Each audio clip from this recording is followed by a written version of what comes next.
Hey, what's going on, everybody? What's really interesting about what's happening in America right now is that a lot of people don't seem to realize how dominoes connect, how one piece knocks another piece that knocks another piece, and in the end creates a giant wave. Each story seems completely unrelated, and yet at the same time, I feel like everything that happens in the world connects to something else in some way, shape, or form. And I think this news cycle that we witnessed in the last week was a perfect example of that. Amy Cooper, George Floyd, and the people of Minneapolis. Amy Cooper was, for many people, I think, the catalyst. And by the way, I should mention that all of this is like against the backdrop of coronavirus. People stuck in their houses for one of the longest periods we can remember. People losing more jobs than anyone can ever remember. People struggling to make do more than they can ever remember. And I think all of that compounded by the fact that there seems to be no genuine plan from leadership. Like, no one knows what's going to happen. No one knows how long they're supposed to be good, how long they're supposed to stay inside, how long they're supposed to flatten the curve. No one knows any of these things. And so what happens is you have a group of people who are stuck inside. All of us as society, we're stuck inside. And we then start to consume. We see what's happening in the world. And I think Amy Cooper was one of the first moments that one of the first dominoes that we saw get knocked down post-corona for many people. And that was a world where you quickly realize that while everyone is facing the battle against coronavirus, Black people in America are still facing the battle against racism and coronavirus. And the reason I say it's a domino is because think about how many Black Americans just have read and seen the news of how Black people are disproportionately affected by coronavirus. And not because of something inherently inside Black people, but rather because of the lives Black people have lived in America for so long. Coronavirus exposed all of it. And now here you had this woman who, we've all seen the video now, blatantly knew how to use the power of her whiteness to threaten the life of another man and his Blackness. What we saw with her was a really, really powerful, explicit example of an understanding of racism in a structural way. When she looked at that man, when she looked at Cooper and she said to him, I'm going to call 911 and I'm going to tell them there's an African-American man threatening my life. She knew how powerful that was. And that in itself is telling. It tells you how she perceives the police. It tells you how she perceives her perception or her relationship with the police as a white woman. It shows you how she perceives a Black man's relationship with the police and the police's relationship with him. It was powerful. Because so many people act like they don't know what Black Americans are talking about when they say it, and yet Amy Cooper had a distinct understanding. She was like, "Oh, I know that you're afraid of interacting with the police because there is a presumption of your guilt because of your Blackness. I know that as a white woman, I can weaponize this tool against you. And I know that by the time we've sifted through who was right or wrong, there's a good chance that you will have lost in some way, shape, or form." And so for me, that was the first domino. And so now you're living in a world where so many people are watching this video. So many people are being triggered because in many ways it was like a gotcha. It was like the curtain had been pulled back. Aha. So you do this, because it's always been spoken about, but this was it was powerful to see it being used. And I think a lot of people were triggered by that. A lot of people were like, damn, we knew it was real, but this is like real, I think a lot of people also angry that some of the outrage that came to her was because of her dog. And I mean, I get it, but it was, a lot of people felt like it would have been great if the dog shelters had the same, I guess, power or Or if police departments were run by the people who run dog shelters, because they seem to act like this. They didn't waste time. They were like, nope, we'd like our dog back, lady. Which I'm going to be honest, I think that was a hell of a punishment. Her job is one thing, taking a white lady's dog. That was a nice dog. And so that was the first domino, you know? It was the first domino where I felt like you could feel something stirring. And all of this, again, is in the backdrop. It's coronavirus has happened. The numbers have come out. You know, the story of Ahmaud Arbery in Georgia, that story has come out. All of these things are happening.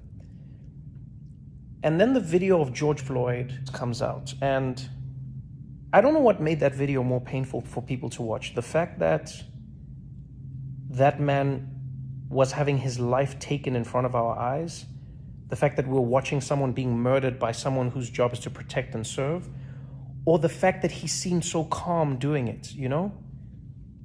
Oftentimes we always told that police feared for their life. It was like a threat. And you know, you always feel like an asshole when you're like, you didn't fear for your life. Why did you fear for your life? How did you fear?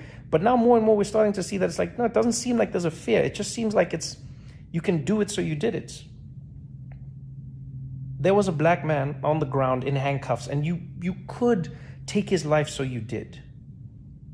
Almost knowing that there would be no ramifications. And then again, everyone on the internet has to watch this. Everyone sees it. It floods our timelines as people. And I think one ray of sunshine for me in that moment was seeing how many people instantly condemned what they saw. You know, and maybe it's because I'm an optimistic person, but I don't think I've ever seen anything like that, especially not in America. I haven't seen a police video come out and just see across the board. I mean, even Fox News commentators and police chiefs from around the country immediately condemning what they saw. No questions, not what was he doing, not just going, no, what happened here was wrong. It was wrong. This person got murdered on camera. And then the police were fired. Great. But I think what people take for granted is how much for so many people that feels like nothing, you know? How many of us as human beings can take the life of another human being and then have firing be the worst thing that happens to us? And yes, we don't know where the case will go, don't get me wrong, but it feels like there is no moment of justice. There is no, you know, if you're watching a movie, you'd at least want the cops, you'd want to see the perpetrators in handcuffs. You'd want to see the perpetrators facing some sort of justice. Yes, they might come out on bail, etc., but I think there's a lot of catharsis that comes with seeing that justice being doled out. When the riots happened, that for me was an interesting culmination of everything. I saw so many people online saying, these riots are disgusting. This is not how a society should be run. You do not loot and you do not burn and you do not, this is not how our society is built. And that actually triggered something in me where I was like, man, okay, society, but what is society? And fundamentally, when you boil it down, society is a contract. It's a contract that we sign as human beings amongst each other. We sign a contract with each other as people, whether it's spoken or unspoken, and we say, amongst this group of us, we agree in common rules, common ideals, and common practices that are going to define us as a group. That's what I think a society is. It's a contract. And as with most contracts, the contract is only as strong as the people who are abiding by it. But if you think of being a black person in America who is living in Minneapolis or Minnesota or any place where you're not having a good time, ask yourself this question when you watch those people. What vested interest do they have in maintaining the contract? Why don't we all loot? Why doesn't everybody take? Because we've agreed on things. There are so many people who are starving out there. There's so many people who don't have. There are people who are destitute. There are people who, when the virus hit and they don't have a second paycheck, already broke, which is insane, but that's the reality. But still, think about how many people who don't have, the have-nots, say, you know what, I'm still going to play by the rules even though I have nothing, because I still wish for this society to work and exist. And then some members of that society, namely Black American people, watch time and time again how the contract that they have signed with society is not being honored by the society that has forced them to sign it with them. When you watch Ahmaud Arbery being shot and you hear that those men have been released, and were it not for the video and the outrage, those people would be living their lives, what part of the contract is that in society? When you see George Floyd on the ground and you see a man losing his life in a way that no person should ever have to lose their life, at the hands of someone who's supposed to enforce the law, what part of the contract is that? And a lot of people say, well, what good does this do? Yeah, but what good doesn't it do? That's the question people don't ask the other way around. What good does it do to loot Target? How does it help you to loot Target? Yeah, but how does it help you to not loot Target? Answer that question. Because the only reason you didn't loot Target before was because you were upholding society's contract. There is no contract if law and people in power don't uphold their end of it. And that's the thing I think people don't understand sometimes, is that